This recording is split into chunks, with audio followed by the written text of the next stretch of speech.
بسم اللہ الرحمن الرحیم۔ السلام علیکم۔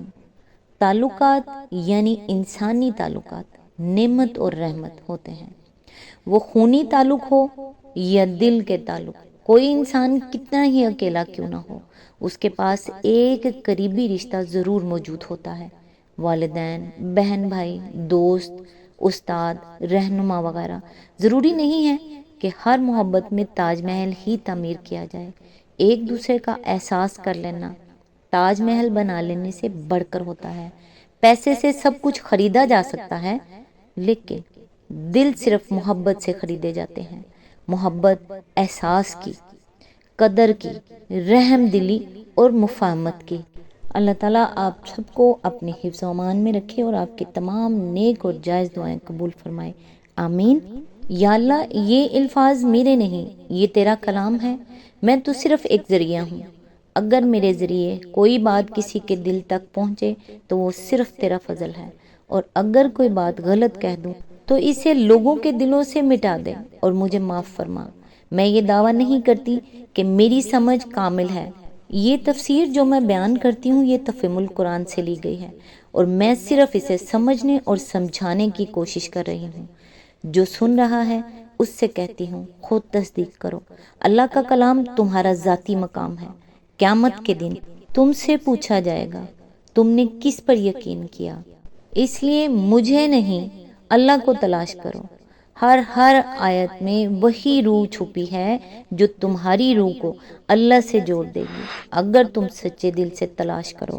یا اللہ، ہمیں ہدایت دے، غلطی سے بچا، اخلاص میں اضافہ عطا فرما، اور جو سن رہا ہے اس کے دل میں اپنا نور نازل فرما دے، آمین ثم آمین۔ آج انشاءاللہ سورہ الاحقاف کی آیت نمبر 24 سے سٹارٹ کریں گے۔ اس کا ترجمہ اور تفسیر تفہیم القرآن سے بیان کروں گی جو اہل سنت جماعت کے لیے ہے۔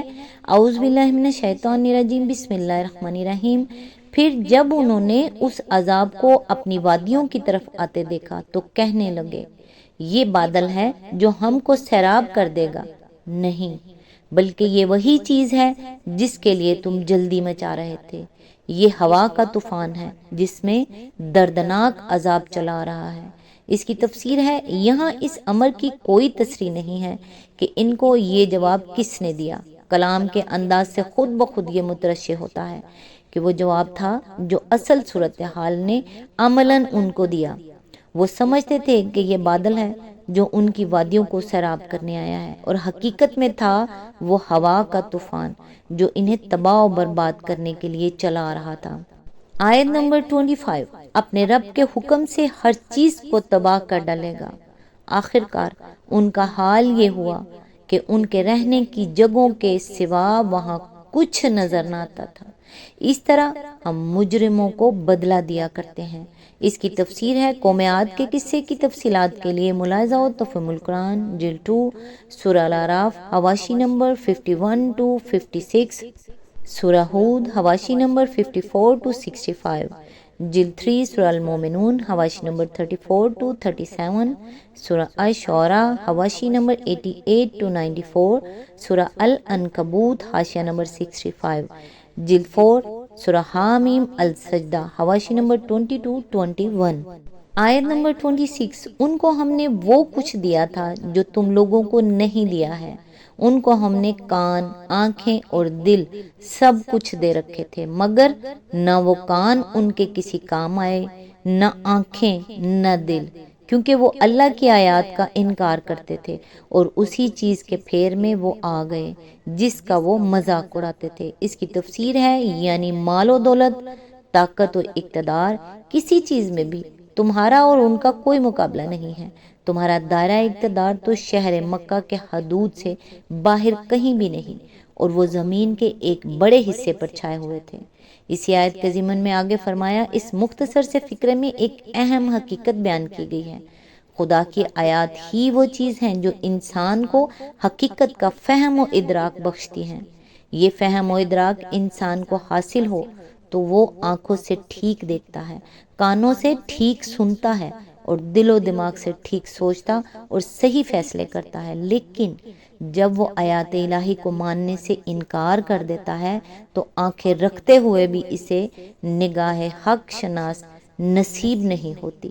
کان رکھتے ہوئے بھی وہ ہر کلمہ نصیحت کے لیے بہرا ہوتا ہے، اور دل و دماغ کی جو نعمتیں خدا نے اسے دی ہیں ان سے الٹی سوچتا اور ایک سے ایک غلط نتیجہ اخذ کرتا چلا جاتا ہے، یہاں تک کہ اس کی ساری قوتیں خود اس کی اپنی ہی تباہی میں صرف ہونے لگتی ہیں۔ آیت نمبر 27، تمہارے گرد و پیش کے علاقوں میں بہت سی بستیوں کو ہم ہلاک کر چکے ہیں، ہم نے اپنی آیات بھیج کر بار بار طرح طرح سے ان کو سمجھایا، شاید کہ وہ باز آ جائیں۔ آیت نمبر 28، پھر کیوں نہ ان ہستیوں نے ان کی مدد کی جنہیں اللہ کو چھوڑ کر انہوں نے تقرب اللہ کا ذریعہ سمجھتے ہوئے معبود بنا لیا تھا، بلکہ وہ تو ان سے کھوئے گئے، اور یہ تھا ان کے جھوٹ اور ان بناوٹی عقیدوں کا انجام جو انہوں نے گھڑ رکھے تھے۔ اس کی تفسیر ہے، یعنی ان ہستیوں کے ساتھ عقیدت کی ابتدا تو انہوں نے اس خیال سے کی تھی کہ یہ خدا کے مقبول بندے ہیں، ان کے وسیلے سے خدا کے ہاں ہماری رسائی ہوگی، مگر بڑھتے بڑھتے انہوں نے خود انہی ہستیوں کو معبود بنا لیا، انہی کو مدد کے لیے پکارنے لگے، انہی سے دعائیں مانگنے لگے، اور انہی کے متعلق یہ سمجھ لیا کہ یہ صالحہ تصرف ہیں، ہماری فریاد رسی و مشکل کشائی ہی کریں گے۔ اس گمراہی سے ان کو نکالنے کے لیے اللہ تعالیٰ نے اپنی آیات اپنے رسولوں کے ذریعے سے بھیج کر طرح طرح سے ان کو سمجھانے کی کوشش کی، مگر وہ اپنے ان جھوٹے خداؤں کی بندگی پر اڑے رہے اور اصرار کیے چلے گئے کہ ہم اللہ کے بجائے انہی کا دامن تھامے رہیں گے۔ اب بتاؤ، ان مشرک قوموں پر جب ان کی گمراہی کی وجہ سے اللہ کا عذاب آیا تو ان کے وہ فریاد رس اور مشکل کشا معبود کہاں مر رہے تھے؟ کیوں نہ اس برے وقت میں وہ ان کی دستگیری کو آئے۔ آیت نمبر 29، اور وہ واقعہ بھی قابل ذکر ہے جب ہم جنوں کے ایک گروہ کو تمہاری طرف لے آئے تھے تاکہ قرآن سنیں، جب وہ اس جگہ پہنچے جہاں تم قرآن پڑھ رہے تھے تو انہوں نے آپس میں کہا خاموش ہو جاؤ، پھر جب وہ پڑھا جا چکا تو وہ خبردار کرنے والے بن کر اپنی قوم کی طرف پلٹے۔ اس کی تفسیر ہے، اس آیت کی تفسیر میں جو روایات حضرت عبداللہ بن مسعود، حضرت زبیر، حضرت عبداللہ بن عباس اور حضرت حسن بصری، سعید بن جبیر، مجاہد، اکرمہ اور دوسرے بزرگوں سے منقول ہیں، وہ سب اس بات پر متفق ہیں کہ جنوں کی پہلی حاضری کا واقعہ جس کا اس آیت میں ذکر ہے بطن نخلا میں پیش آیا، اور ابن اسحاق، ابو نعیم اصفہانی اور واقدی کا بیان ہے کہ یہ اس وقت کا واقعہ ہے جب نبی صلی اللہ علیہ وآلہ وسلم طائف سے مایوس ہو کر مکہ معظمہ کی طرف واپس ہوئے تھے۔ راستے میں آپ نے نخلا میں قیام کیا، وہاں عشاء یا فجر یا تہجد کی نماز میں آپ قرآن کی تلاوت فرما رہے تھے کہ جنوں کے ایک گروہ کا ادھر سے گزر ہوا اور وہ آپ کی قرات سننے کے لیے ٹھہر گیا۔ اس کے ساتھ تمام روایات اس بات پر بھی متفق ہیں کہ اس موقع پر جن حضور صلی اللہ علیہ وآلہ وسلم کے سامنے نہیں آئے تھے، نہ آپ نے ان کی آمد کو محسوس فرمایا تھا، بلکہ بعد میں اللہ تعالیٰ نے وحی کے ذریعے سے آپ کو ان کے آنے اور قرآن سننے کی خبر دی۔ یہ مقام جہاں یہ واقعہ پیش آیا یا تو الزیمہ تھا یا السیل الکبیر، کیونکہ یہ دونوں مقام وادی نخلا میں واقع ہیں، دونوں جگہ پانی اور سرسبزی موجود ہے، اور طائف سے آنے والوں کو اگر اس وادی میں پڑاؤ کرنے کی ضرورت پیش آئے تو وہ انہی دونوں میں سے کسی جگہ ٹھہر سکتے ہیں۔ آیت نمبر 30، انہوں نے جا کر کہا، اے ہماری قوم کے لوگوں، ہم نے ایک کتاب سنی ہے جو موسیٰ علیہ السلام کے بعد نازل کی گئی ہے، تصدیق کرنے والی ہے، اپنے سے پہلے آئی ہوئی کتابوں کی رہنمائی کرتی ہے حق اور راہ راست کی طرف۔ اس کی تفسیر ہے، اس سے معلوم ہوا کہ یہی جن پہلے سے حضرت موسیٰ علیہ السلام اور کتب آسمانی پر ایمان لائے ہوئے تھے، قرآن سننے کے بعد انہوں نے محسوس کیا کہ یہ وہی تعلیم ہے جو پچھلے انبیاء دیتے چلے آ رہے ہیں، اس لیے وہ اس کتاب اور اس کے لانے والے رسول صلی اللہ علیہ وآلہ وسلم پر بھی ایمان لے آئے۔ آیت نمبر 31، اے ہماری قوم کے لوگوں، اللہ کی طرف بلانے والے کی دعوت قبول کر لو اور اس پر ایمان لے آؤ، اللہ تمہارے گناہوں سے درگزر فرمائے گا اور تمہیں عذاب علیم سے بچا دے گا۔ اس کی تفسیر ہے، معتبر روایات سے معلوم ہوتا ہے کہ اس کے بعد جنوں کے پے در پے وفود نبی صلی اللہ علیہ وآلہ وسلم کے پاس حاضر ہونے لگے اور آپ سے ان کی روح در روح ملاقاتیں ہوتی رہیں۔ اس بارے میں جو روایات کتب حدیث میں منقول ہوئی ہیں ان کو جمع کرنے سے معلوم ہوتا ہے کہ ہجرت سے پہلے مکہ معظمہ میں کم از کم 6 وفد آئے تھے۔ ان میں سے ایک وفد کے متعلق حضرت عبداللہ بن مسعود فرماتے ہیں کہ ایک روز رسول اللہ صلی اللہ علیہ وآلہ وسلم مکہ میں رات بھر غائب رہے۔ ہم لوگ سخت پریشان تھے کہ کہیں آپ پر کوئی حملہ نہ کر دیا گیا ہو۔ صبح سویرے ہم نے آپ کو ہرا کی طرف سے آتے ہوئے دیکھا۔ پوچھنے پر آپ نے بتایا کہ ایک جن مجھے بلانے آیا تھا، میں نے اس کے ساتھ آ کر یہاں جنوں کے ایک گروہ کو قرآن سنایا۔ مسلم، مسند احمد، ترمذی، ابو داؤد۔ حضرت عبداللہ بن مسعود ہی کی ایک اور روایت ہے کہ ایک مرتبہ مکہ میں حضور نے صحابہ سے فرمایا کہ آج رات تم میں سے کون میرے ساتھ جنوں کی ملاقات کے لیے چلتا ہے؟ میں آپ کے ساتھ چلنے کے لیے تیار ہو گیا۔ مکہ کے بالائی حصے میں ایک جگہ حضور نے لکیر کھینچ کر مجھ سے فرمایا کہ اس سے آگے نہ بڑھنا۔ پھر آپ آگے تشریف لے گئے اور کھڑے ہو کر قرآن پڑھنا شروع کیا۔ میں نے دیکھا کہ بہت سے اشخاص ہیں جنہوں نے آپ کو گھیر رکھا ہے اور وہ میرے اور آپ کے درمیان حائل ہیں۔ ابن جریر بحقی۔